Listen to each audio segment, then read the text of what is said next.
Hey, Mel, Bri here. Gotta work from home today because the whole family caught a nasty... Daddy! Hey, Mikey, if you're gonna puke, find the popcorn bowl! But my availability is 110%. Coincidentally, so is my fever. Kidding. Mel, I'm so cold but hot. But I'm gonna get you that budget just as soon as... Mikey, popcorn bowl! Press 1 to use Instacart and get your family sick day essentials delivered in as fast as 30 minutes. Press 2 to keep working. Do not press 2. Just use Instacart, Brian. The following is a GoPowerCat.com and Spirit Street production. You've discovered your link to GoPowerCat.com's PowerCat Questions podcast, presented by Fridge Wholesale Liquor, and it starts right now. Now, let's go to the WTC Gig-Powered Studios. Here's your host, GoPowerCat.com publisher, Tim Fitzgerald. Welcome to another edition of the PowerCat Questions podcast, brought to you by Fridge Wholesale Liquor. We are once again Zooming amongst the three of us. I am Tim Fitzgerald, Zach Carlson, and Ryan Gilbert. Man, hey, you build up some habits. Yeah? Yeah, I just introduced Riley Gates and cut it out, folks. So anyhow, the three of us are all in our homes because we're hiding from the Rona. I just asked Gills, when you coming back to Manhattan? I don't know, man. I'm just delivering some pies and living in the OP. That was his answer right there. That was his answer. I think he's going to come back to school, though, folks. I think he is.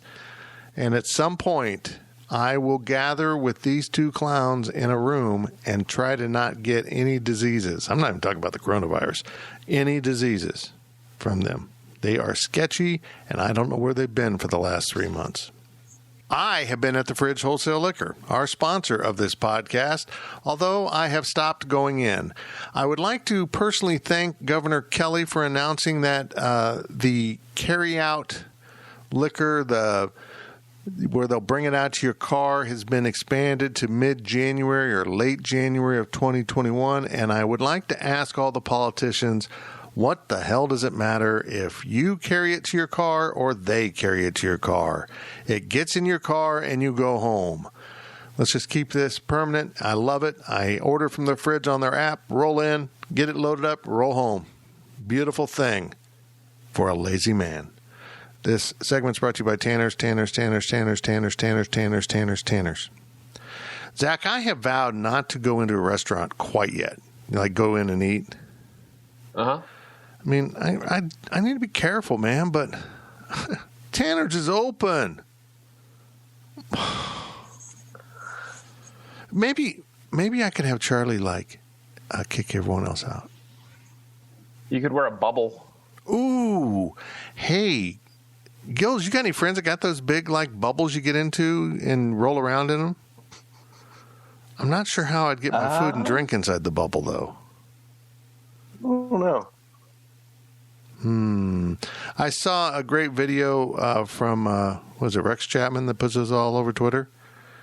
Is that right? Of a guy in Vegas, now that it's open, he was sitting at a slot machine with a face mask on, and he had a cigarette out of the corner of his mouth sticking out the side of his face mask. And it was lit, but then he realized he can't blow out the smoke, so he had to take the face mask off. Yeah. It's incredible. He also is a rocket scientist at Area 51. Well, let's get going with your questions from Wabash Station. I can't get to Tanner's, so I'll sit here and talk to you instead. And with our questions this week, maybe now taking over is Ryan Gilbert. From Exhausted Nihilist, given what we know now, what are your predictions for football attendance numbers? Fitz, what would your requirements be for stepping back into the press box, assuming you would even consider doing so at all? How was that, Fitz? That was beautiful. That was well done. In fact, that was one of the finest reads we've ever had on this podcast.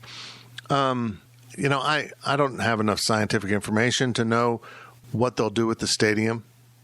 And I think we need to get a couple weeks down the road here. A lot of places are opening up. A lot more testing is being done. People keep mentioning, well, cases are on the rise. Well, discovered cases are on the rise. We're doing a lot more testing. So you can't just say cases are on the rise.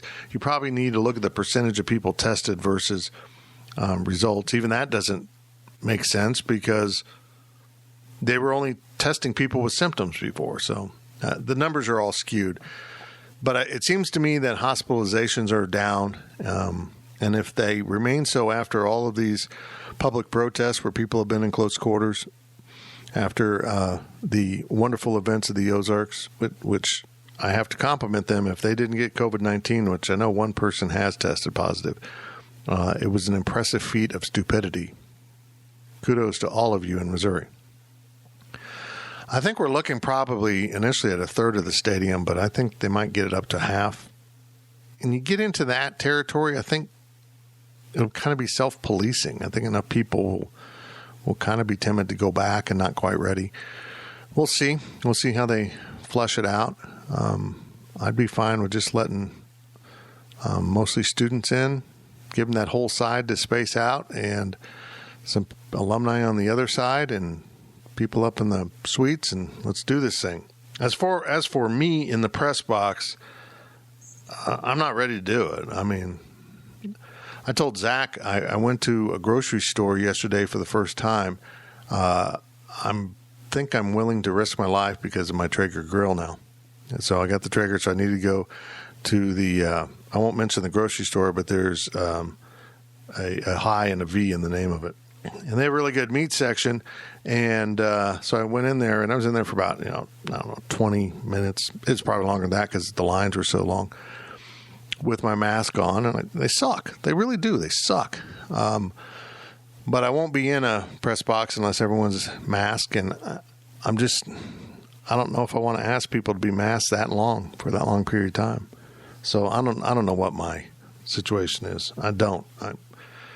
It's frustrating. It's scary, but and again, I've said this all along. Let's get down the road and get more information. We can't make ironclad decisions for a month down the road right now if we don't have all the information. So, if it's something you can decide at the last minute, if I can literally decide the day of the game if I want to do it or not, I'll do that. But no matter what I do, there's no evidence that the coronavirus is spread by not wearing pants. So I'll just be in my boxers for most of the time.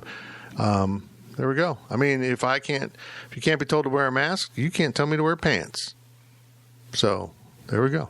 That's my stand. I'm sticking to it. I think that I'm optimistic of having more fans, but I think that might be a little bit of false hope, seeing all of these, college football is going to return. You've got the 6-week calendar that the NCAA is about to approve. It feels like football is about to be back. And that means, in my head, football being back, that means fans, that means games. So maybe it's just a little bit of false hope there. But I do still appreciate K-State hasn't made a definitive stance on how many fans they're going to let in. I don't think that it will end up being full capacity, but I think, like we've mentioned in the past, Iowa State saying half capacity, other schools saying half capacity, or whatever the capacity is going to be. I think that K-State not announcing anything and remaining flexible is a good call. I agree. I mean, I would imagine season ticket renewals are slow. So a lot of this might take care of itself. Well, they extended the deadline, I think, that's exactly, all the way into June. That's an indication that people are being sluggish with it because they're uncertain. I think Gene needs to come out and say, if you opt not to attend games this year and you have been a season ticket holder, here's what you need to do to make sure you have your seats in the future. And work out a system there, Gene Taylor. And I don't know what that would be. If it's a small donation or just, thank you, it's zero donation, we'll see you next year. I'm not sure. But there's going to be some people just not certain that they want to be in a crowd, and they shouldn't lose their seats or lose their standing with K-State because of it. And it actually helps if people are stepping back and saying, well, I'll be part of the 50% that's out. Also from Exhausted Nihilist, how do you feel overall about the effect COVID-19 seems to have had with a sharp reduction in head coaching job turnover? That was interesting, wasn't it? I mean, the way basketball season ended, it was like ADs around the nation were like, I was going to fire you, but now this is awkward. What do we end up with? Wake Forest, and it seems like there was someone Danny else. Manning. Seems like there was someone else recently. But that was even late too. Like that wasn't a normal hiring firing time frame. Traditionally, wasn't it late April, early May? Yeah, it was weird. Like it wasn't the time where you get rid of a coach in a normal year. Usually it's, mid-March, by end of March, early April, you have your coach for the next year. So, but that's probably the only one. Yeah, why do I have the feeling that John Currie wanted to do it at the end of the season, and then the end of the season was kind of weird and waited, and he was like, I'll just wait till this lockdown's done, and it didn't finish, and he just went ahead and did it. It's so awkward. It fit him, but I mean, he got a great coach, so maybe that was part of it. He knew he could get him and jumped on it.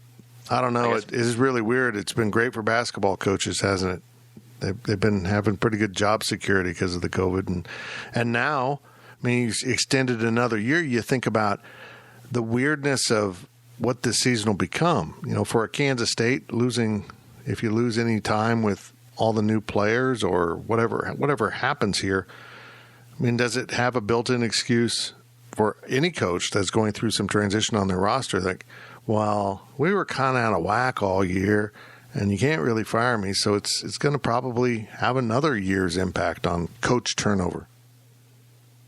From AWint25, what are the biggest advantages to having someone like Chris Klieman in place, especially with a year under his belt at the Power 5 level compared with Snyder 2.0 with everything that has happened in 2020? For example, could you imagine Snyder's reaction when finding out there would be no spring ball, adjusting recruiting strategy on the fly, fluid schedules all the way up until game day, etc.? No, it would have driven him insane. I mean, setting all that aside, just the simple fact that Kansas State has this social media structure in place now where they can communicate with recruits in ways Bill Snyder really wasn't doing. They were much more comfortable with technology, using Zoom and other things to have meetings. It really could have been disastrous. And K-State's been able to perpetuate recruiting because they're comfortable with these technologies and Coach, if Forrest coach would have done fine with no spring football and those things, he would have, as long as it's equal footing for everyone, he would have been upset. A younger Coach Snyder probably would have been more upset and then more easily adjusted. Older would have been upset and kind of probably had some struggles with it. But yeah, I'm thankful for it. I think I've said it on an earlier podcast. Yeah, thank goodness this change took place before this hit, because I don't know how K-State football would have operated if Bill Snyder and his disdain for technology and not wanting to change his ways, if he had been in charge. I agree. That's a good answer. Sorry. It's what every answer should be when you're on a podcast with the boss. There's nothing there I could add. Sorry. I third that statement. Also from AWint25, following up on my post from earlier, which of the Big 12 teams do you like the over and which do you like the under for regular season wins this year? Oklahoma is at 10. Well, Zach, what do you think? I go over. I'm nervous that I think these things become more volatile in this situation than they have been in the past. I mean, if everything was normal, I would go over. But what if, this is where I get nervous, what if 20 Oklahoma players test positive for COVID? And they've got, I'm sure they'll have a week where they can't do anything or something. My non-gambling self is coming out. I'm going to pretend there's no COVID in this world with Oklahoma, and I'll say over, because I think they're the best team in the conference, and it's not close. See, when it's at 10, I don't think they're going to lose 3 games. If it was like 10.5, yeah, I mean, that might be, that's probably my flipping point there. But at 10, if they lose 2, you push. You don't lose any money. That's a good point. And what you said about COVID, like that can happen to any team in the Big 12. Obviously, that would hurt Oklahoma a lot, but they're same odds as anyone else. I mean, 10 is a good number by the bookie, whoever made this. I mean, A lot of these I'm very confident on over under, but I'd probably stay away from this one, honestly. I mean, that's tough. Yeah. Next. And then Texas is at 9. Under. I think we can all agree on the under. Yeah. Under. I saw our friends at 24/7 had them ranked at, 15 or something. I'm like, come on, guys. Here we go again. Yeah, no. I mean, how many times can you fall for this? I find it frustrating. I don't know. Down horns. Oklahoma State is at 8.5. Over. Yeah, I'd probably go over. I think they're going to be good. I think that Oklahoma State's probably going to be the second place team. I'd agree. If they can stay healthy, I like that. Yeah. But they had a lot of injury issues last year, so if they can stay healthy, I'll go over. Iowa State is at 8, and I think they're just one over the recommended amount, aren't we? Yeah, under. It'd be 7. Again, I'm beginning to wonder with these things if Iowa State fans are big gamblers. In all seriousness, I'm wondering if you put it at 8, they'll say, hell yeah, and they just flow in a bunch of money on Iowa State. I like Matt Campbell. I think Matt Campbell's a good football coach.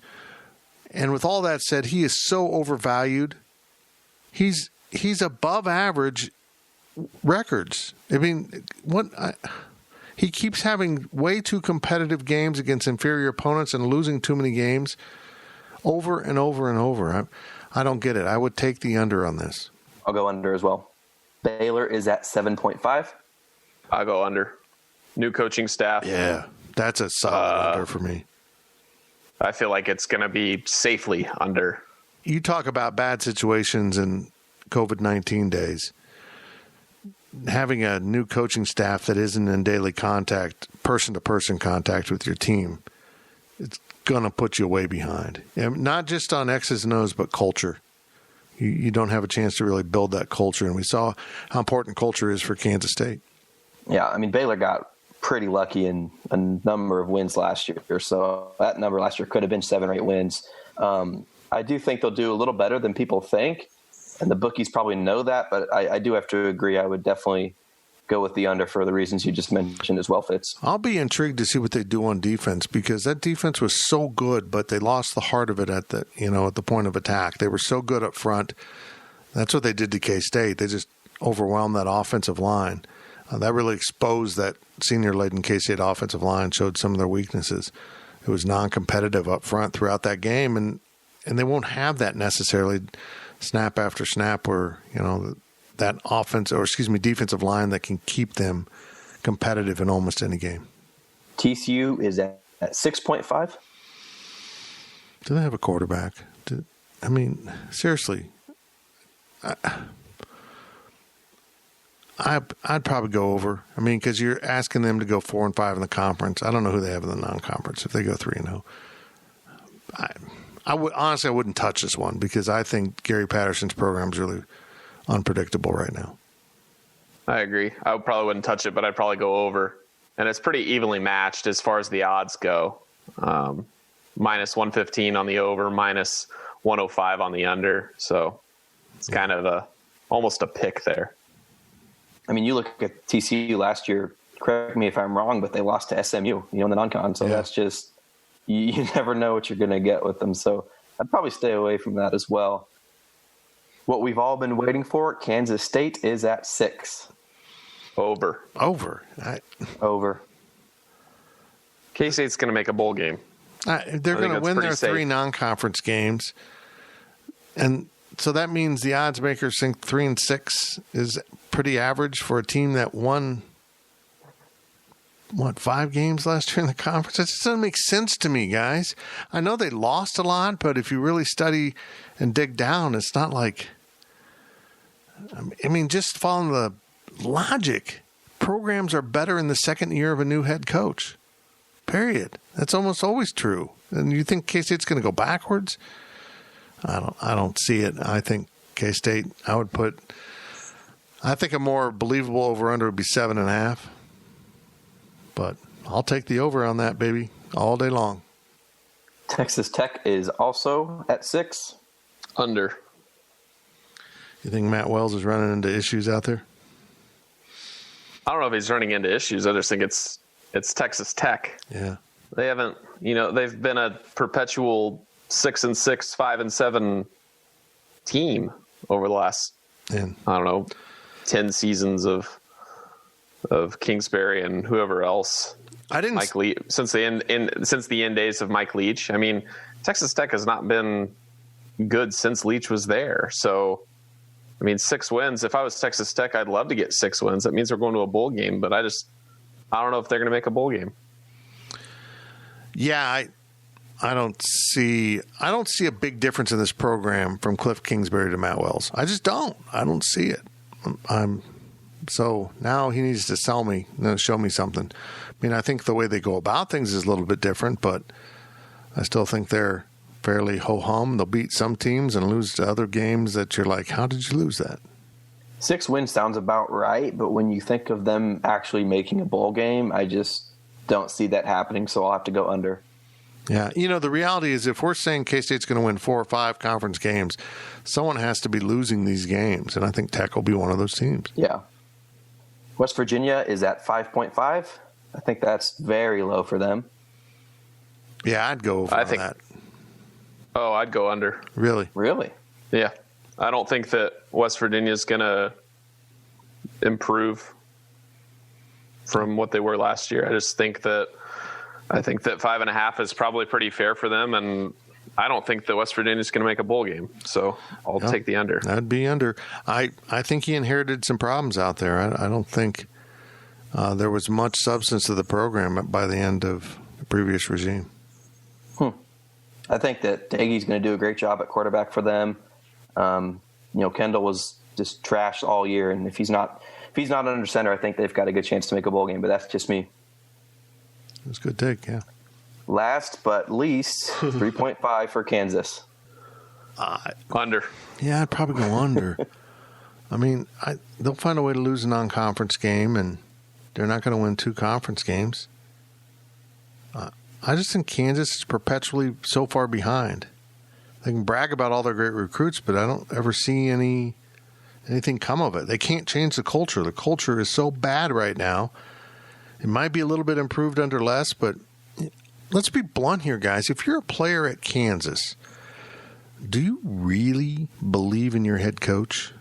I mean, you see him struggling to speak and having memory issues. That's so obvious to everyone, even though they deny it. I mean, without a clarity of message, and even when he gets up and gives the rah-rah, who is K-State or whatever, I mean, it's got to be like, Coach, they're pretty good. I don't know what you're saying. So I don't think people are bought in over there. I think it's a bunch of fake enthusiasm. From Wildcat Pilot 88, the past few years, Texas has needed overtimes, a game-ending field goal, or a defensive stand to beat K-State. Does K-State get over that hump this year and beat the Longhorns in Manhattan? No, Texas versus K-State is the game immediately before the Red River game. Yeah, that's quite often the case. My thing about Texas is last year Texas won, and correct me or tell me if you think I'm wrong, simply because they had more better players. The Longhorns had more better players. It just came down to that. I thought K-State was the better team. They just didn't have the guys to get it done, to execute what needed to be done. It was a matchup of physical abilities, and K-State came up short on that day. They just had enough guys to get out of there with a win.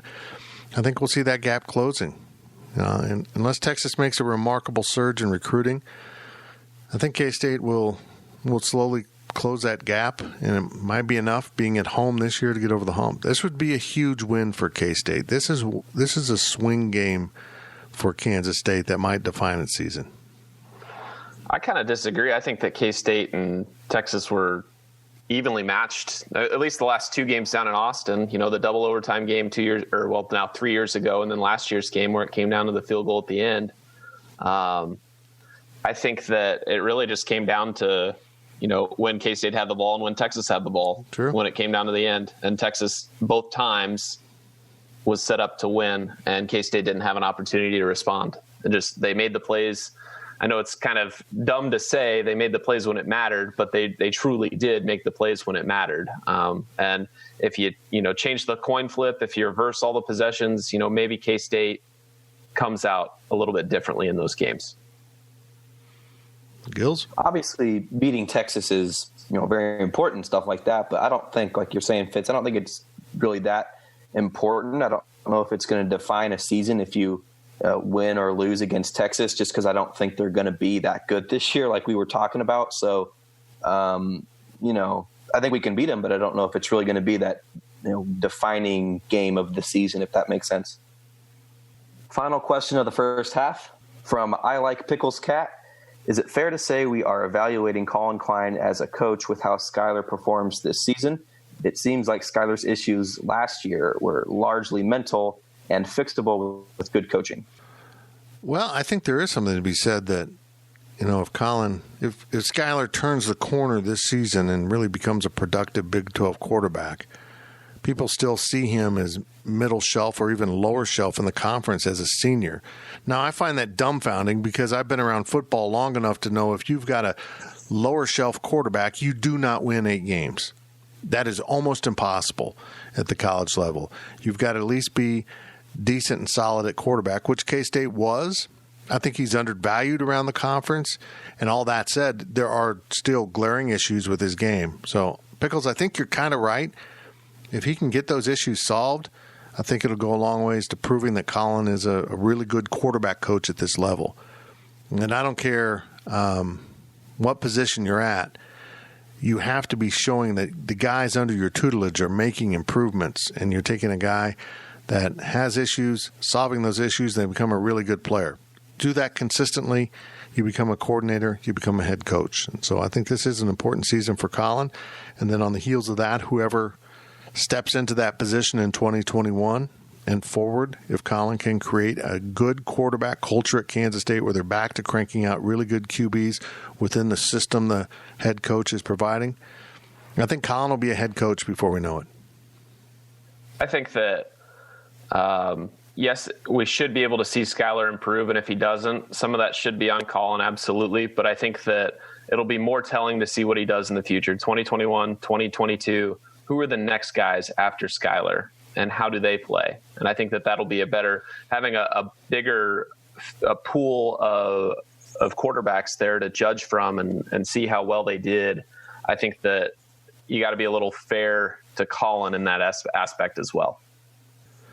That will do it for the first half of the Power Cat Questions podcast. We appreciate it. We're zooming into your earbuds right now. Ear holes, ear follicles. I don't know what I'm saying anymore. Let's take a break. We all need it. Stay locked in. The Power Cat podcast will be right back.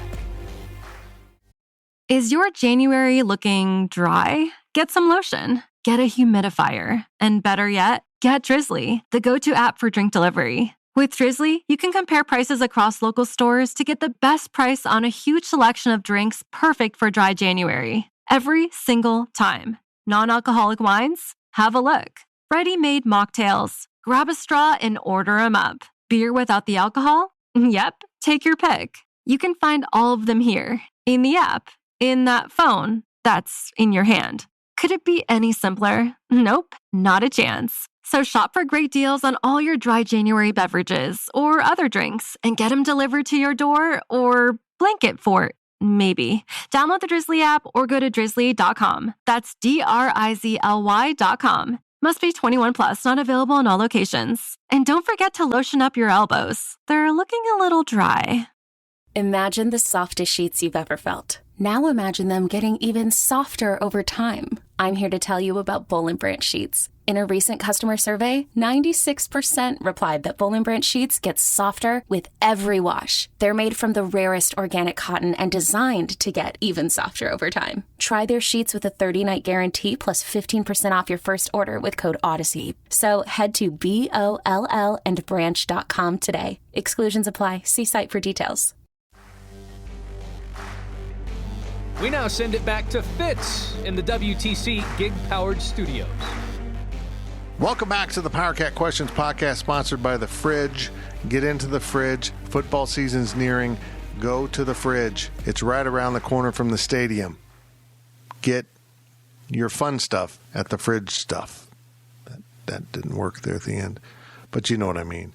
And this segment is sponsored by Zach, you have big breaking news. The high-low is back open. Woo! Indeed. Woo! And I saw former Go Power Cat employee Jess yesterday, who is the general manager of the high-low, and she said they're kind of limiting their hours. I don't think they're open on Monday and Tuesday right now. They're having employee issues. They don't have enough employees. If you're hearing this podcast and you are a person looking for some work in Manhattan, Kansas, get a hold of Adam or Jess down at the high-low. You can probably find Adam at AJ's Pizza and say, hey, I want to work at the high-low. I'm that cool. Gills, your pizza experience could get you over there. Oh. There we go. Probably pays better than this job, huh? Oh. Yeah, but they don't deliver. So I'm sorry, dude. You'd have to be cooking. I think you'd make a good bartender, man. Well, thank you. I think you'd make a good bartender because you can talk to people and you probably mix some drinks. They make weird drinks there. They make the kind of artistic drinks. And promote Go Power Cat while on the job. You got it. Here are your questions from Wabash Station with the new MC, the new Ryan, the new RG, Ryan Gilbert. First question of the second half from Adam K63. How big of a step forward is it that K-State announced on-campus classes starting in August? It's significant. They were more patient than other places. But in some ways, I wish they had just opened up like 3 weeks early. I mean, because they're not coming back after Thanksgiving, and then they're having Dead Week and Finals Week remotely, which I think makes you kind of prone to cheating. Not me, though. Never me. No, not you. You're an honest guy. I kind of wish they'd said, we're just going to start. Hey, everyone, get here the first week of August. We're going to start early. It's going to be hot, but let's do this. And then you're just done with school completely when you go home for Thanksgiving. I mean, I don't know that that's not a bad plan permanently, too. I mean, especially for, any student that doesn't live an hour away like I did when I went to school, or 2 hours away like Gills, or 3 minutes like Zach. Yeah, forget us. Anyone who has to travel. I mean, I think that's pretty cool. I'm just done that week of Thanksgiving and off I go. I'm going home and I'll see you in January. And then you start up earlier in January than usual, and maybe you don't have a spring break. Maybe you just push into April and you're done. I don't know. That's what I think. I think they should have moved it up at least one more week. And then, if you move it up 1 week, you can probably kind of get rid of Dead Week and just do a Finals Week if you can put in their material. I mean, I think that there's ways to adapt that involved Thanksgiving being the last day, right, or the Wednesday before Thanksgiving being the final class. I think that you could have been a little more creative with that. With the scheduling, I guess, to move it up. But I like that they are trying to get kids home in December, end of November. It'll be good, hopefully, for, this second wave of coronavirus that might happen. Yeah. But I think that this could be a good thing going forward. If like I mentioned on a podcast a long time ago, there's going to be a lot of changes that come about with coronavirus, making us change the ways we think. And I think this might be one of those changes that sticks around. I agree. Gills, when I say Dead Week, you as a current student, what do you think?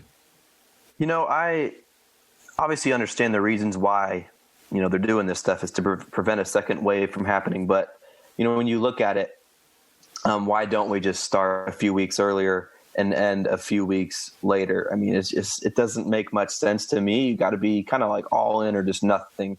As far as Dead Week, it's just, I'm not going to cheat or anything, but you're not in class. When you're taking your finals, some of those professors are just like a hawk staring you down. Right. You're going to be alone on a computer. It doesn't make much sense. I know they did it, but I think if you really were that concerned about the coronavirus, then you would probably just say, hey, we're not going to have on-campus classes at all, or we'll just have it be we're done at the end of November, whenever Thanksgiving time is. So, I mean, I'm happy to get back to Manhattan. Don't get me wrong. I'm taking whatever we can get right now, but I think it's just sort of goofy, if you ask me, while we're doing this. Well, my point was, Dead Week was dead when I was in school. It was named Dead Week because you didn't have anything.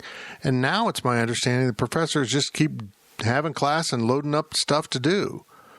That it's not really a dead week to prepare you for finals week. It's just I had finals during Dead Week sometimes. But given the option, I would almost rather take the final during Dead Week because you don't have a lot of classes do respect the Dead Week, but it's Dead Week. You know, you can put some stuff in there. So if I can get a garbage test out of the way that I don't have to take on Friday at 4 p.m. in a 200-seat lecture hall that I've never been to that's halfway across campus,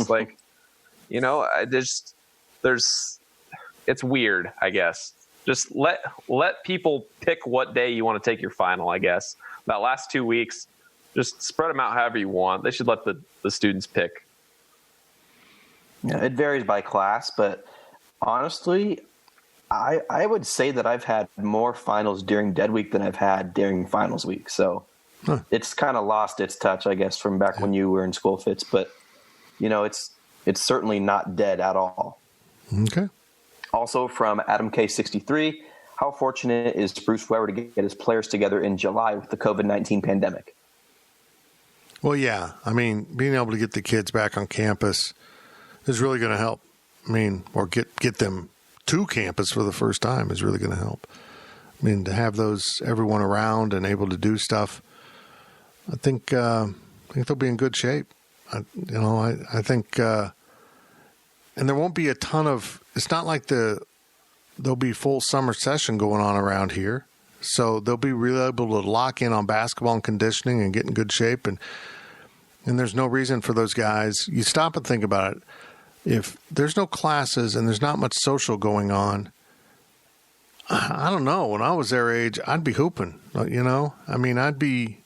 My sport would have been volleyball, but I would have been just doing it. I mean, if you got a group of people that wants to go do your thing, let's go play, man. Let's go play. And the more this group of kids can get on the court together and gel with the few returning players with experience, there's some freshmen and Mike McGurl. Yeah, let's go at it. Let's get them. I think it really does help. I think it benefits Kansas State tremendously, not only the June 15th, the fact that they won't have a ton of other distractions. It can be all about hoops for a good 6 weeks. From T. Newman 41, this is an older question from the question bank, but it's back in the news. I'd like to hear Fitz's thoughts on KU's response to their allegations. The rantier, the better. Well, this may not be as good a rant as you think. I think KU did exactly what it had to do. Just go on full defensive, O.J. Simpson this thing. I mean, maybe it works out. Maybe you get found not guilty because, the case didn't stick. I do think what happened with Oklahoma State, the severity of its penalty in contrast to what KU is facing, even though the process will be different for KU because they are going to that, whatever that committee is that will decide the penalty. But I think the NCAA put down, this is what the penalty is for one major infraction, and they have 3, and 2 minor level ones. So they've got a lot more stuff on their plate. But I think what happened to Oklahoma State, they said, we got to get Beatty off our table. We got to get this done with. We can't have any more fact-finding. We don't want anything coming out from the Beatty lawsuit that impacts the basketball program. If you ever doubted the fact that KU doesn't give a about football, this whole situation has shown it. They will totally shove football under the bus to save basketball. They will sacrifice football to save basketball. I don't know what's going to happen. They deserve it. If this is what Oklahoma State got, KU is going to be in for a world of hurt. But again, the process is going to be different for KU because they're taking a different approach on who's doing the decision-making on the penalties. This is a big time. I mean, When I heard the 3 scholarships over 2 years, I thought, wow, they can only have 10 guys on scholarship for the next 2 seasons. It's not that for Oklahoma State. It's 3 scholarships over the 2 years. So they can have 12 and then 11, 11 then 12, or if a bunch of guys don't show up this year because of the penalties, they can go 10 and then be back to 13 the next year. So that wasn't as harsh as what we first thought. But if KU gets hit with anything that bars them from the NCAA tournament for a year or limits scholarships, it is going to hurt the program. And it'll probably hurt their momentum and maybe be what sends Self out, because they might go after him, and say you can't coach college basketball for a while. I don't see that. He's too big. He's too big to fail.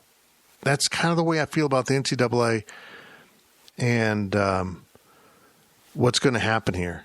They're the Wells Fargo of college basketball in some ways. You can't let them fail. It's bad for your business if it's the NCAA. But I am intrigued. A lot of moving parts here.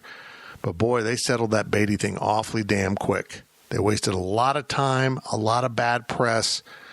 And I don't know if they wasted money because it maybe that money, I'm guessing they had paid $450,000 in legal fees, and Beatty got the other $2.55. That was the settlement. From Adam K63, was Oklahoma State's punishment too harsh or just right? See, this is considering the Kansas allegations and everything with KU. I think that the NCAA was making a statement. Whether it was too harsh or not, they made a statement to KU through Oklahoma State. Hey, look what we just did to Oklahoma State. You might want to settle. I think that they're trying to get an admission and a settlement out of KU.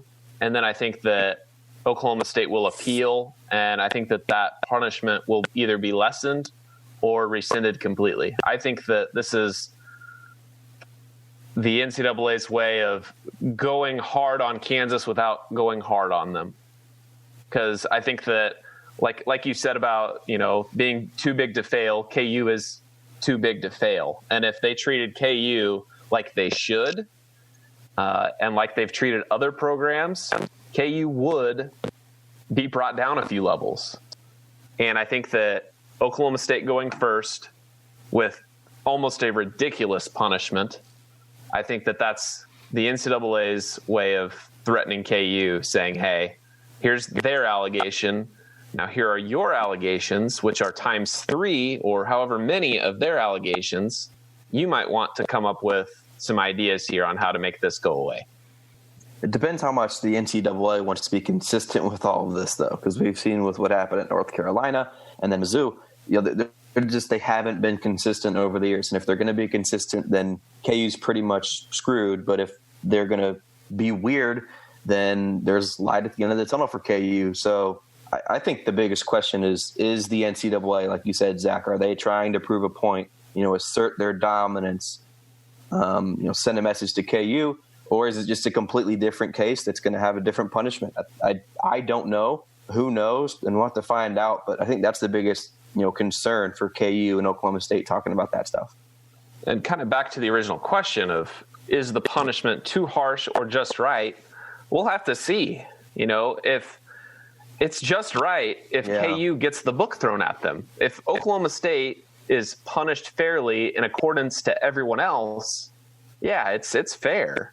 But it's too harsh if KU gets off and the others get off. And Oklahoma State still has to have their postseason ban and scholarships reduced. That's where it becomes unfair. Yeah, I have nothing to add. Good job. Also from Abby63, KU women's basketball team take the brunt of the punishment by the NCAA from the men's basketball program. Nothing would surprise me. I almost feel like they're asking the NCAA to punish the football program. This is going to be really interesting because if Oklahoma State gets a more severe punishment than Kansas does, I think the NCAA is dead. I think people will be fed up. Enough of the members will say, this is how inequitable this organization is. It protects its own ass. I mean, they make a lot of money off of Kansas basketball like a lot of people do. If it's seen as they're favoring those members over the majority of other members, I think the organization's in big trouble. I think Zach's take's pretty good, though. I think they're trying to bait KU into settling out of panic, and maybe that's going on behind the scenes. And then they'll go back and renegotiate with Oklahoma State and say, we went a little bit too far. We're going to lift your ban, or whatever. Because I'm really uncomfortable with a program that gets caught for something like Oklahoma State did. It wasn't systemic. It wasn't embedded into the program that they do this. The program wasn't built off of doing things like this. One coach, assistant coach, Lamont Evans, went a little bit rogue in their case, and now players and coaches who have nothing to do with that are being punished. I have problems with that. If the entire foundation of the program is crooked, which some people believe is true for KU, and I tend to believe they have been bending the rules or breaking them for a long time, then going there should mean you're also punished. I'll see when this is all sorted out if they correct the imbalances in the punishment, if there are any. Something that's worth noting is, Oklahoma State was cooperative throughout the process, whereas Kansas certainly has not been cooperative. Crazy. So, I saw that Oklahoma State's punishment could have been 2 years, but it was only 1, just because they were, they were cooperative. I hate to keep saying that word, but, that's something Kansas can't say. So I think those are two different situations as well, just in regards to how they've, talked about it with the NCAA. Regarding cooperation, didn't North Carolina a few years ago, their big one, they refused to cooperate, and they pretty much got off scot-free. And then with Mizzou now, Mizzou cooperated. They did whatever the NCAA told them, and they got slammed. Yep. So good point. Cooperation, it's almost worth it just not to. Just, I know it's not a legal thing, but from a legal standpoint, just deny everything.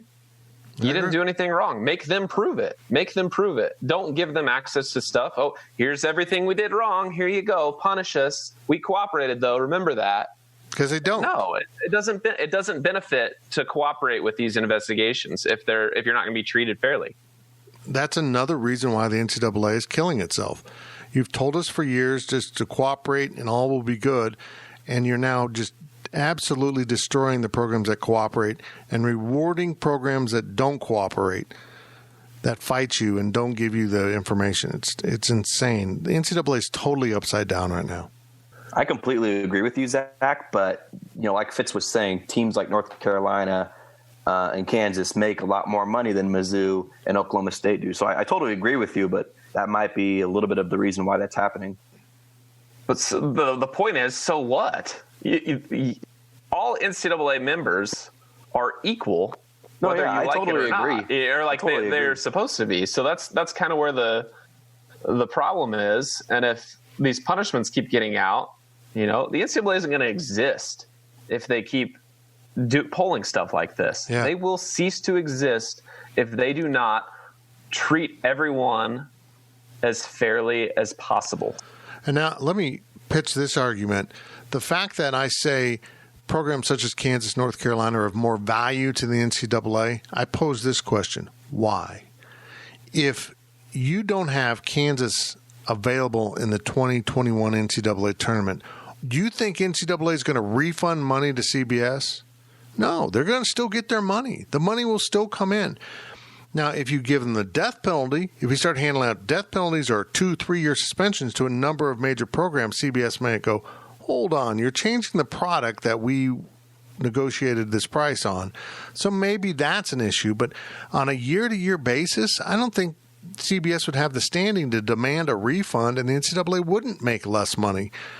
The product isn't each individual school. It's the body of all the schools. At the end of the day, if you eliminate Kansas, North Carolina, Kentucky, list them off from an NCAA tournament, you know what's going to happen at the end of the NCAA tournament? Someone's going to be national champion, like it is every year.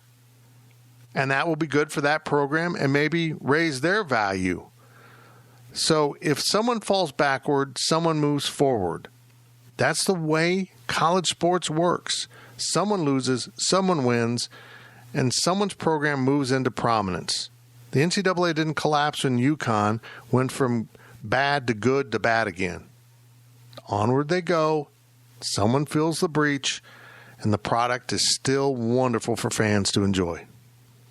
And I think CBS would never have standing to say, hey, you can't You can't punish them. We need them in the tournament because they get eyeballs. It literally doesn't matter. It could be they could be the 64 mid-major teams. Like there could be a single, there couldn't be a single Power 5 or Power 6 conference team in the NCAA tournament. People would still watch. One of them is going to be the national champion. That's where the value comes from. Right. People are going to watch. I agree. Maybe some diehard North Carolina fans or KU fans be like, well, my team's not in it. I don't care anymore. But at the end of the day, I think a lot of people would still watch because it's a fun event. Last question of the podcast from K-Ned. All things considered, town, bars, stadium, sprawl versus central place for fans to get together, etc., please rank your top 3 and bottom 3 destinations K-State has been to. The bowl game and stadium count as a destination.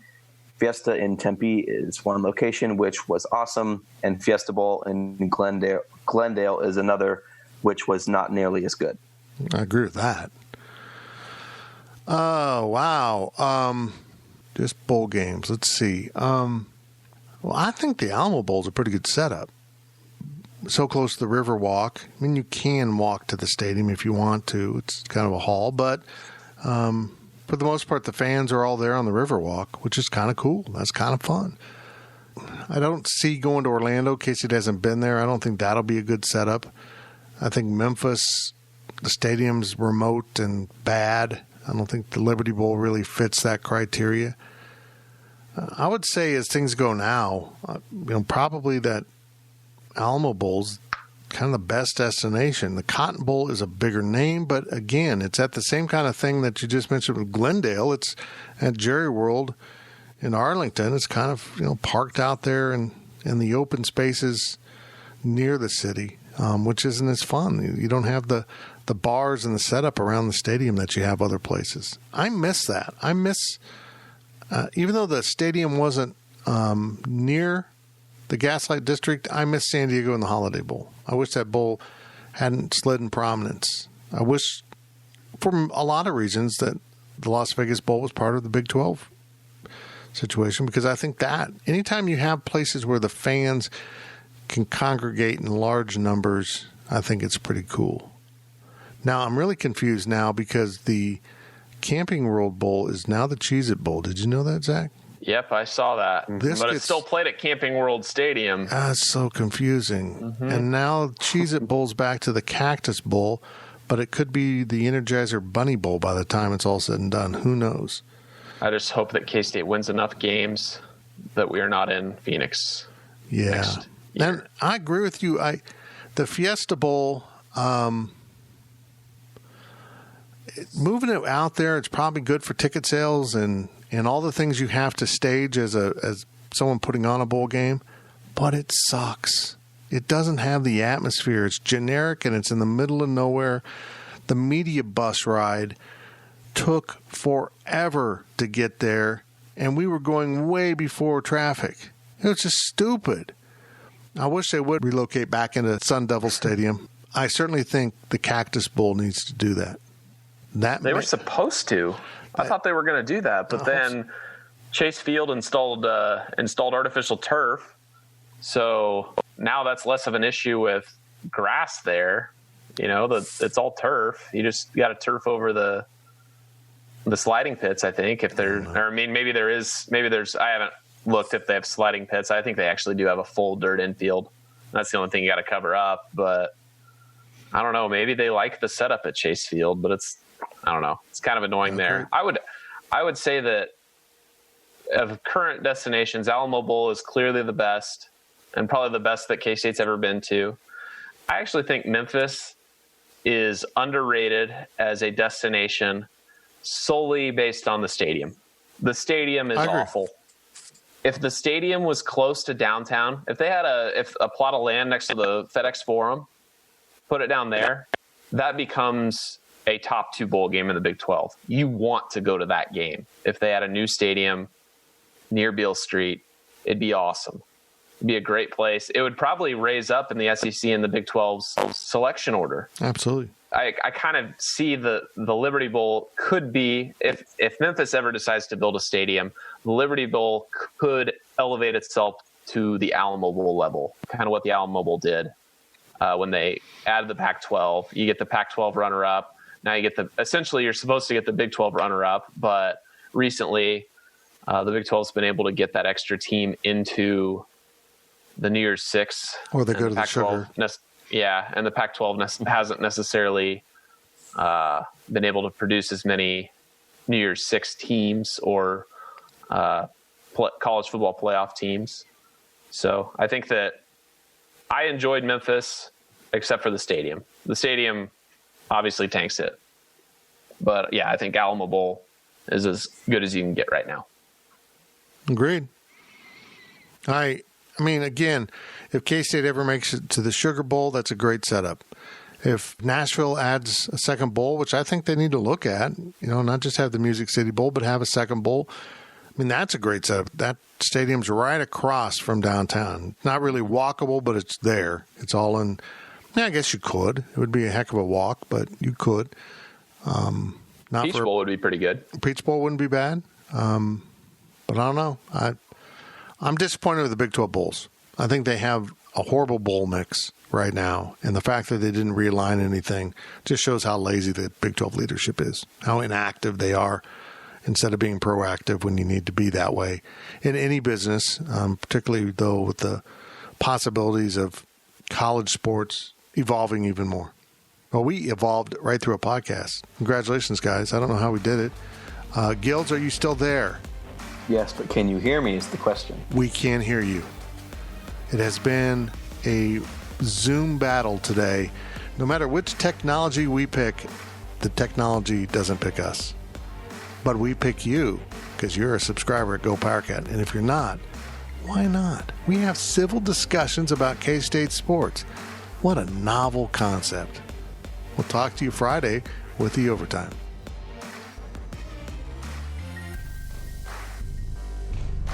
You've been listening to the PowerCat Questions podcast, presented by Fridge Wholesale Liquor. PowerCat Podcast. All rights reserved. GoPowerCat.com and Spirit Street Publishing. With Blue Link Plus, you can access your Hyundai Tucson Limited remotely. Doors unlocked, temperature set, lost car found. There it is. Get complimentary class-leading Blue Link Plus. Call 562-314-4603 for complete details.